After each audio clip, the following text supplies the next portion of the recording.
Бүгінгі сабағымызда біздер осы фотодағы артық объектілерді жоюға арналған негізгі нейрожелімен танысатын боламыз. Ол бізде Clean Up Pictures деп аталады. Өзіңіздің браузеріңізге поисковикке осы нейрожелінің атын жазып, оның үстінен басып бастайтын болсаңыз, сізде бірнеше жаңағы осындай тілдерде шығады. Негізгі ағылшын тілінде шығады. Енді ол браузеріңізге кіріп өзіңіз аударып алсаңыз болады. Енді бұл негізгі интерфейсі. Бұнда көптеген жаңағы мәтіндерді, адамдарды, немесе қажет емес нәрсе объектілерді жоюға арналған нейрожелі негізгі. Яғни мына мысалға бастапқыда мынадай сурет болды, одан кейін осындай суретке айналды дейді да, мысалға.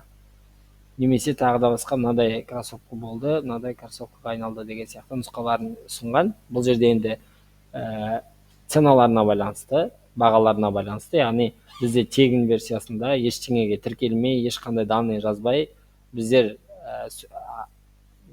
шектеу қойылған суреттерді пайдалана аламыз. Және 720-да 720 качествосындағы биіктігімен енді 720 пиксель болатын суреттерді өңдей аламыз.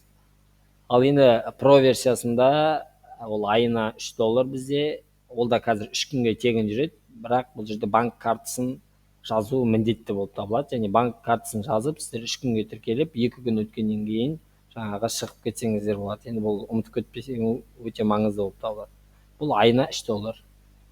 Бұл жердегі мүмкіндіктер мына жерде жазылып тұр. Одан кейін бізде $11 басталатын, яғни суретті кетіруге, фонды кетіруге, фонды өзгертуге, мына жерде біз тек қана алып тастадық, бұл жерде өзгертуге де болады. Одан кейін генеративті бояу түстерді, сонымен қатар көптеген тағы да мүмкіндіктер бар. Оны да 3 күнге тегін алсаңыздар болады. Қазір осындай акция ретінде жүріп жатыр. Енді біздер ештеңеге тіркелген жоқпыз, ешқандай батырма басқан жоқпыз. Негізгі интерфейсіне кіріп, осы жерді басып, арнайы белгіленген жерді басып, өзіміздегі жаңағы қандай да бір фотоны немесе логотипті осылай таңдап алсаңыздар болады. Жасанды интеллектпен жасалған логотип. Мысалға менде осылай басқан кезде бізде 2 нұсқа шығады. Біріншісі Pro версиясы, 1120-да 1120 качествосы, және оны 3 күнге тегін қолдануға маған ұсыныс беріп тұр.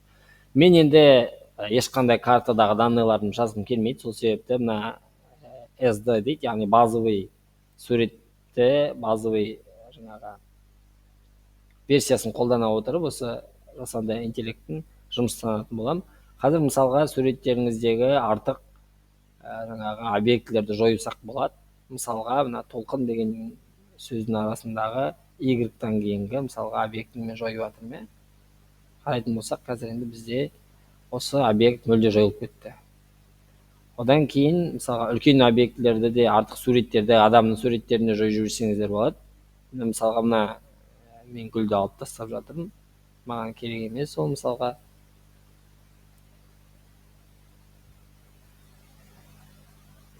қарайтын болсаңыз, гүл мына жерде нүкте жойды. Енді оны біз қандай өзгерістер болғанын білу үшін мына жерде басатын болсаңыз, мына жердегі нүкте және мына жердегі гүл жойылып кетті. Немесе мына ползунок арқылы жазсаңыз болады.